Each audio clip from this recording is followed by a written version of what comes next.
Bonaventure Equity is our venture capital fund. We closed our first fund this year. We've made a handful of investments, and we're going into our second fund, and we're typically looking at Series A transactions, 1 to 5 million in equity. We also happen to be here today talking about one of my pet projects this year, which is Cannabis Capital, the book that I've just written, and the very first copies are actually on the table in the back of the room here today.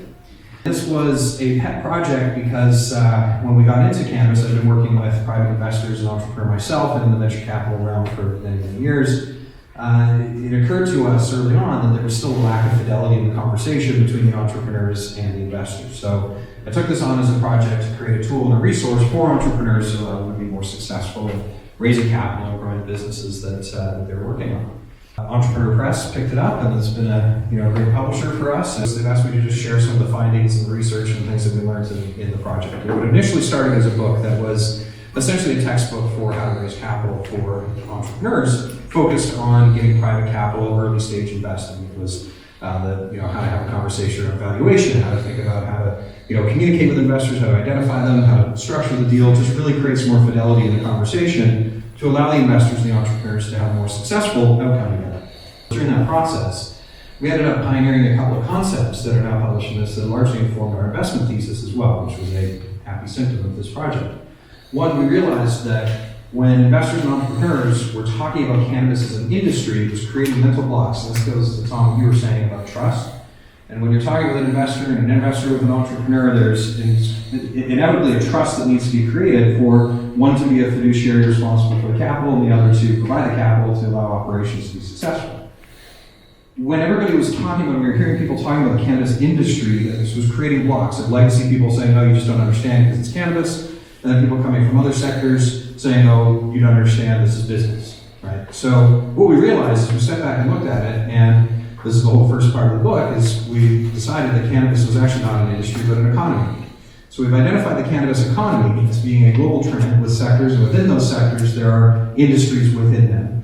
And we firmly believe that cannabis and cannabis-derived products will be in every home, period, one day, and that is a global phenomenon. It is not a cycle, it is a permanent trend.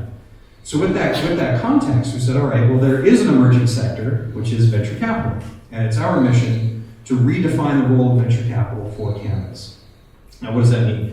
Traditional venture capital doesn't invest in cannabis largely because of their compliance with their limited partners and investors and staying away from all the areas that they're prohibited from investing. But they will be investing in cannabis one day. But traditional venture capital has also been in place historically to finance disruption in mature markets. This is not a mature market. So we're looking at redefining the role of venture, saying, look, these are businesses that have core foundational elements, great management teams, that need an infusion of capital without explicit sources of that capital at early stage. And what we're finding is actually many of the investors that were playing around, and I use that pejoratively, but were in cannabis initially, have either changed their investment thesis, they've moved away from funding early stage companies, they've moved into defining themselves as private equity, no longer venture capital, and those are two different businesses, and becoming hedge funds, et cetera, and working out a lot of issues with companies that went prematurely public within their portfolio. So we're looking at that and saying, well, now the opportunity is to provide a platform with operational support, capital, and oversight and regulatory oversight that we provide through our fund for the right entrepreneurs so we can help back and help them see success.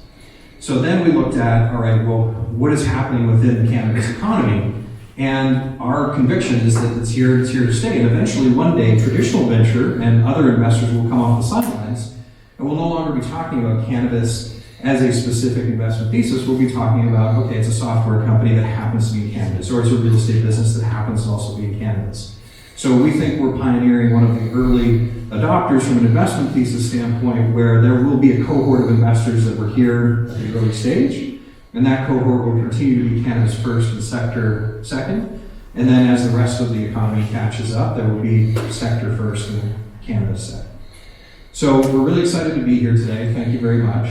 I would encourage you, if you'd like to take a copy with you. We're really excited about the project, and I'd love to hear all your feedback and comments about it. I'm actually going to be joining a panel a little bit here as well, so I'll leave you with that for now. Thank you. Thank you.